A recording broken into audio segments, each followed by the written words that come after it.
বৰ্ষা, আজি মহাবিদ্যালয়ৰ বাকৰিত আমাৰ শেষৰ তৰি। অনুৰাগ।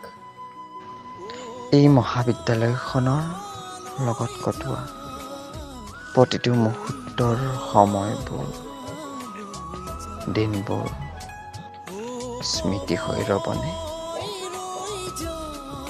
অনুৰাগ, মহাবিদ্যালয়ৰ বুকুৰ গছজোপা একেদৰে থাকিব, মানুহবোৰ সলনি হ'ব, পুৰণি বুকুৰ স্মৃতি হৈ ৰ'ব, নতুনে ন কাহানী লিখিব।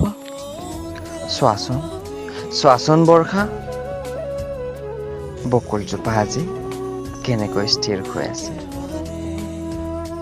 অনুৰাগ, বকুল গছজোপায়ো আমাক বিদায় দিবলৈ আজি পাৰাই নাই চাগে, নহয়নে বাৰু?